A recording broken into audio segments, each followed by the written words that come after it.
Oh, Alexander, I don't know if you're exactly the most qualified to talk about Pixar. Well, here's the thing. I know that there are many videos out there by like Nitpicks and Mr. Sunday Movies and like The Closer Look probably that explain the entire history of Pixar way better than I ever could. So I'm not going to talk to you about the history of the company because most of you already know. Toy Story was like the first CGI movie ever made. It was a huge hit. Bugs Life, Toy Story 2, Finding Nemo, all that stuff was just Monsters Inc. It was great. It was fantastic. But their winning streak, probably. I think there's a correlation between when their winning streak ended and when their content changed. Like a YouTuber, at a certain point, things just shifted, and the things that you went there for were no longer there, and it's like, all right, looks like I'm done with Pixar. And I think it's interesting because Pixar's success doesn't just come from having been innovative and like pioneering CGI animation for movies. I would love for my focus to come back. The success came from being able to build this fantastical world, but tell a relatable, heartfelt story while taking place in a world that's so thought out and detailed and well realized and is a detachment from reality, but you can still relate because the characters have things in common with you, or the story is something that could happen to you more or less in real life. And that's why Toy Story was so successful and resonates with people here 24 years later. Because if you look at Toy Story from Woody's perspective, then it's a story about accepting that not everything is about you in life, being able to deal with change, a paradigm shift in your personal life that changes the way that you look at the world, but is still important and necessary for you to grow and be able to move on as a person. And if you look at it from Buzz's perspective, then it's like maybe the expectations people have put on you over the course of your life isn't what you're meant to be. Like if everybody wants you to do something, then you don't necessarily have to do that to find like a sense of identity. You can still be yourself while not being what everybody thinks you should be. Very relatable messages. A Bug's Life has that same thing going for it.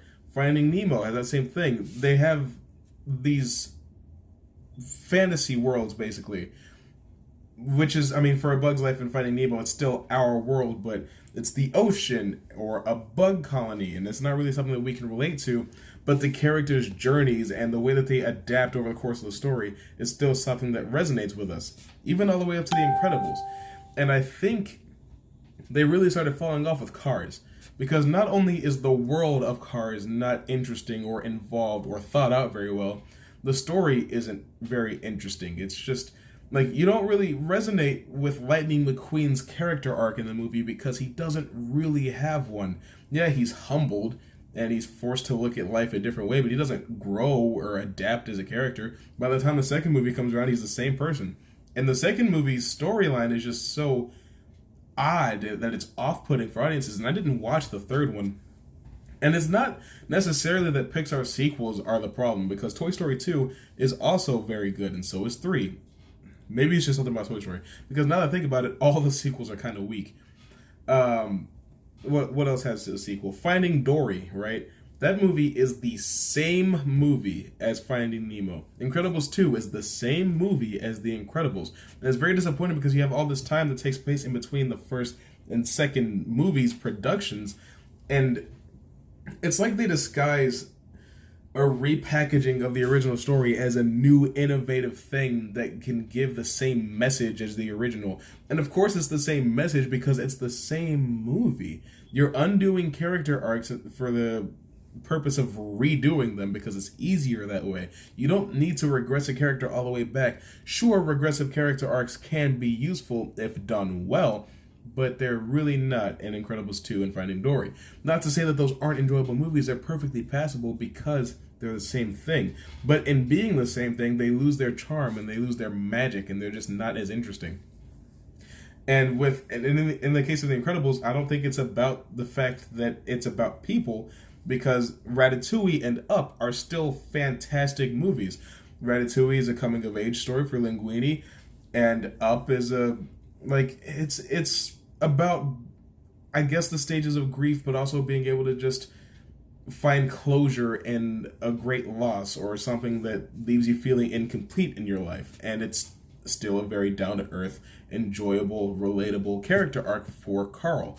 So I don't really understand why, when it comes to movies like The Good Dinosaur or Brave or Coco, you just have these by the numbers, predictable, safe stories that don't really mean anything. Like Inside Out was very compelling, very interesting. The world that it takes place in, being a girl's mind, basically, was very well done, very well thought out. It harkens back to the golden days of Pixar. Coco also takes place in its own world, but it's not very interesting, honestly. The most interesting thing about Coco is the aspect of being a musician. That's it. That's really all there is. Not to mention that it's a reskin of a movie called The Book of Life that came out a few years before it did. But now Pixar has, what is it called? Onward coming out soon. I'm not going to count Toy Story 4 because it's probably going to be really good. It's a Toy Story movie.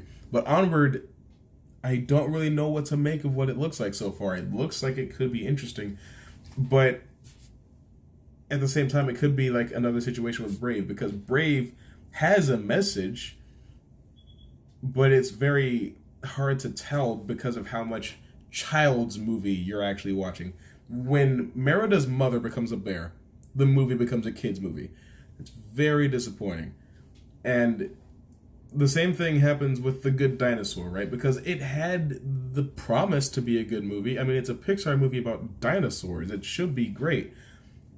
But it's almost an attempted reskin of A Bug's Life, but not done nearly as competently. It's very devoid of imagination and creativity. Just because there's dinosaurs in the movie doesn't mean that your world is thought out. But that's beside the point. Even movies like WALL-E, where the humans are an accessory and the main character can't speak, there's still a very heartwarming story of being able to break like the cycle of mundanity in your life and find adventure and find love and find new purpose, and then you repopulate the earth. Like, okay, that's great, that's fantastic, I love WALL-E. It's one of my favorite Pixar films because not only is the world extraordinarily detailed, but all the characters are interesting, including the non-verbal protagonist, and the message is so clear. I don't know what happened after that. I can't even mark like a time where Pixar shifted, because there's always good and bad movies coming out of Pixar. Once Cars came out is when it started that the movies could be bad. But, I mean, there's still been good Pixar movies since then. Of course, you've still got Ratatouille and Up and WALL-E and what is it called? Oh my goodness, Monsters University. What a... I forgot about that movie, honestly, but that's beside the point. The point is, Pixar is in a weird state of... a weird state of flux between being a brand, I guess, a production company that you can trust, and being one that you really don't know what to expect. Because honestly, the Toy Story movies have been so good so consistently, I'm expecting 4 to be phenomenal.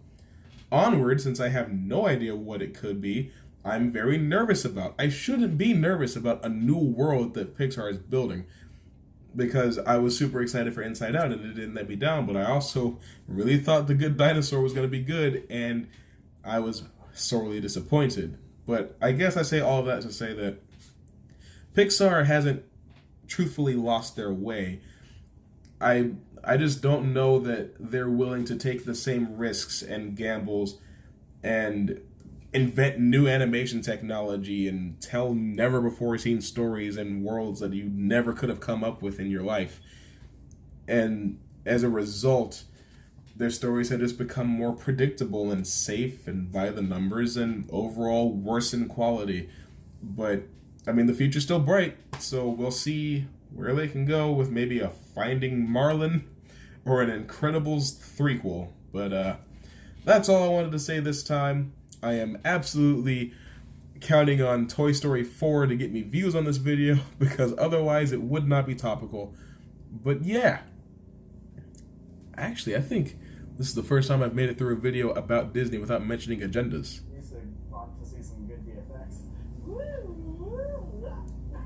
YouTube just started So I'm gonna get out of here before my house tries to kill me. So make it right.